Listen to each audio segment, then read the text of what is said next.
এবার চিরকুটে শেষ প্রশ্ন। মিস্টার ক্রিস্টোফার লোবো নামে এক অমুসলিম ভাই প্রশ্ন করেছেন, কিভাবে প্রমাণ করবেন যে 9/11 ভেতরের কেউ ঘটিয়েছিল?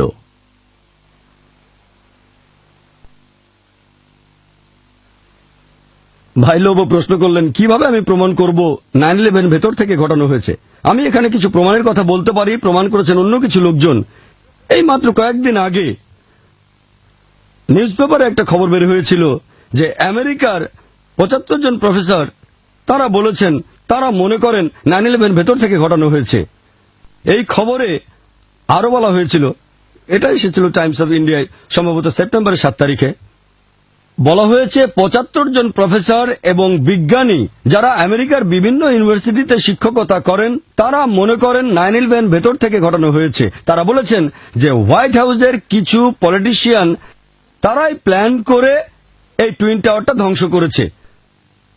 তারা আরো বলেছেন এখানে প্রধান কারণ হলো যাতে করে তারা তেল সমৃদ্ধ দেশগুলোকে আক্রমণ করে সেখানকার তেল নিয়ন্ত্রণ করতে পারে। ওপেন সিক্রেট, আগে বলেছি।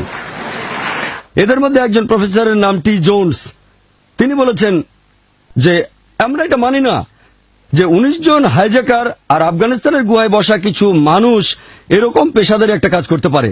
তারা এটা করতেই পারে না, আমরা এটা বিশ্বাস করি না। ঈশ্বরের কসম, আমরা পেছনে সত্যটা বের করব আর সেটা প্রকাশ করব। আমরা সরকারের দিয়ে থিওরিতে বিশ্বাস করি না, তারা সরকারের থিওরিতে বিশ্বাস করে না। আর তিনি এরপর আরো বলেছেন যে প্রফেসর এবং বিজ্ঞানী হিসেবে আমরা জানি টুইন টাওয়ারে যে স্টিল বিমগুলো ব্যবহার করা হয়েছিল সেগুলো প্লেনের জ্বালানির উত্তাপে কখনোই এভাবে গলে যেতে পারে না। সেখানে অবশ্যই নিচে থেকে বোমা ফাটানো হয়েছে, সেজন্য এভাবে ধসে পড়েছে বিল্ডিং, না হলে ধসে পড়তো না।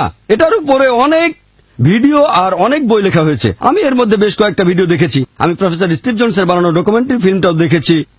গতকালের পেপারে আমি আরেকটা খবর দেখলাম যে 3 দিন পরেই প্রফেসর স্টিভ জোনসকে বেতন সহ ছুটি দেওয়া হলো।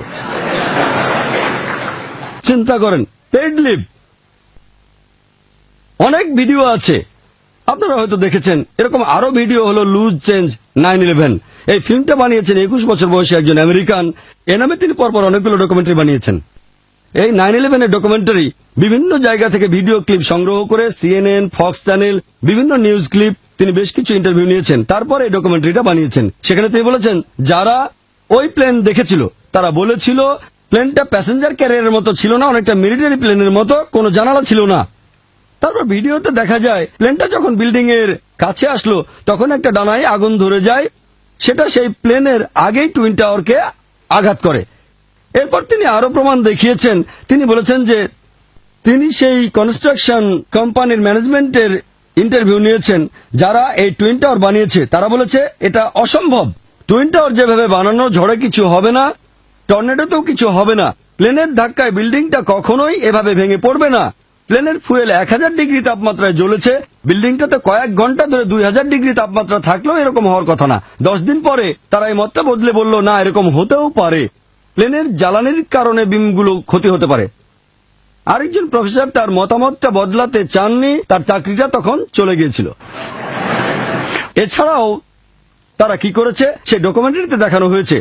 টুইন টাওয়ার যখন ভেঙে পড়লো সেটা কিভাবে ভাঙলো, কনস্ট্রাকশন কোম্পানি যেভাবে কোন বিল্ডিং ভাঙে। তিনি পরিসংখ্যান দিয়েছেন যে নিউ ইয়র্কের অনেক বড় বড় বিল্ডিং, 40 তলা বা 60 তলা বিল্ডিং, সেখানে ঘন্টার পর ঘন্টা আগুন জ্বলেছে, কিন্তু সে বিল্ডিং গুলো ভাঙেনি। আমেরিকার ইতিহাসে টুইন টাওয়ারই প্রথম বিল্ডিং যেটা এভাবে ভেঙে পড়েছে।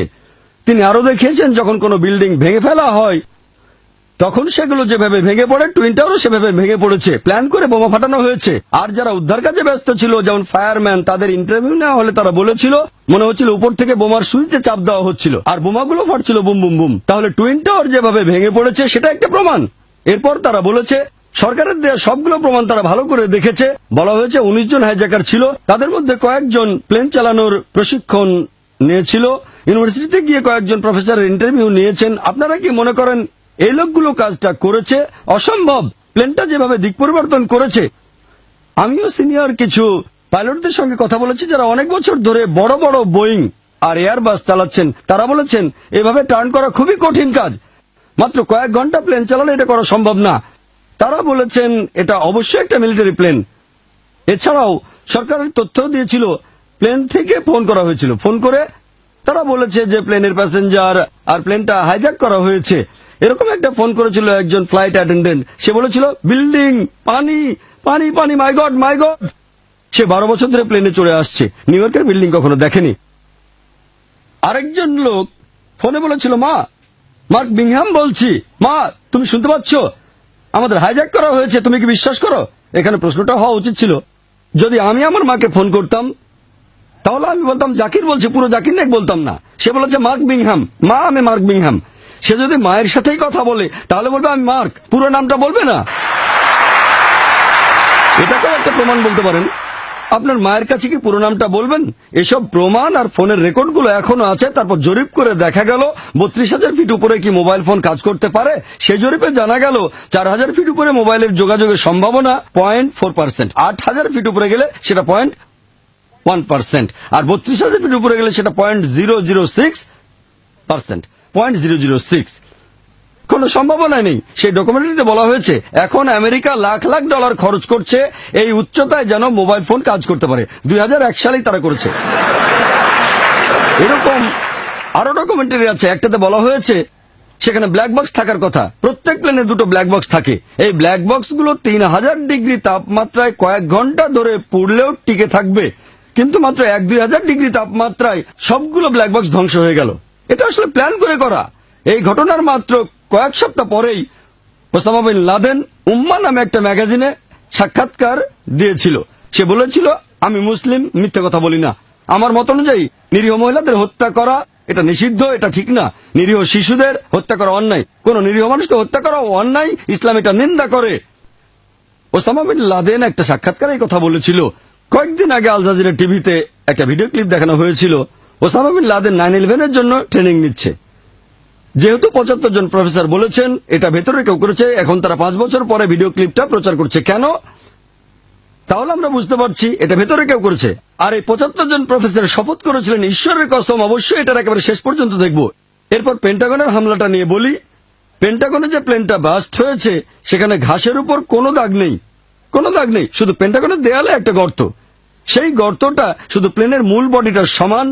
আমরা একটা গর্ত দেখেছি, টেলিভিশনে সেটা দেখানো হয়েছিল। প্লেনের 2টো ডানাও সেখানে ছিল, ডানাগুলো বাইরে পড়েছিল, কিন্তু এর জন্য পেন্টাগনের কোনো জানালারই কোনো ক্ষতি হয়নি। যদি প্লেনের বডি ঢুকে যায় আর ডানা বাইরে থাকে তাহলে অন্ততপক্ষে পেন্টাগনের জানালার কিছু ক্ষতি হওয়ার কথা, বিল্ডিং এর কোনো ক্ষতি হয়নি। কেন শুধু প্লেনটার মূল বডি বিল্ডিং এর ভেতরে ঢুকে যাবে? ডানা এবং লেজেরও তো ভেতরে ঢোকার কথা।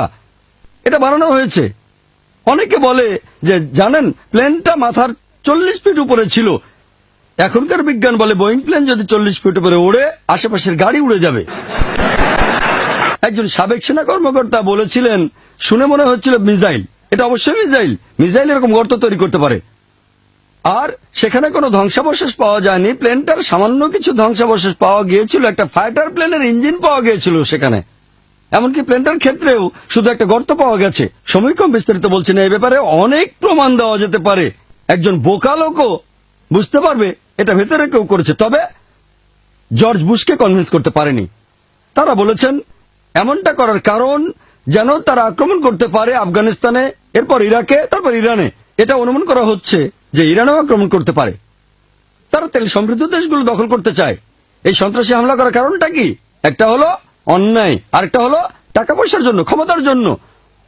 অনেক পলিটিশিয়ান যখন বুঝতে পারে যে তারা ভোট হারাচ্ছে তখন একটা আতঙ্কের সৃষ্টি করে। আমাকে নির্বাচিত করো, নাহলে মুসলিমরা তোমাদের মেরে ফেলবে। গুজরাটের একই ঘটনা, আতঙ্ক সৃষ্টি করা হয়েছিল। আমাদের নির্বাচিত না করলে মুসলিমরা মেরে ফেলবে। পরের টার্মে তারা ক্ষমতা এলো। তাহলে আমরা বুঝতে পারছি এই কাজটা আসলে ভেতর থেকেই করা হয়েছিল। আর এটার উপরে আপনারা অনেক ভিডিও দেখতে পাবেন, 9/11, লুজ চেঞ্জ, ফারেনহাইট, অনেক। এগুলো যদি দেখেন এটা একেবারে স্পষ্ট ওপেন সিক্রেট যে টুইন টাওয়ারের এই হামলা এটা আসলে করেছে জর্জ বুশ নিজেই।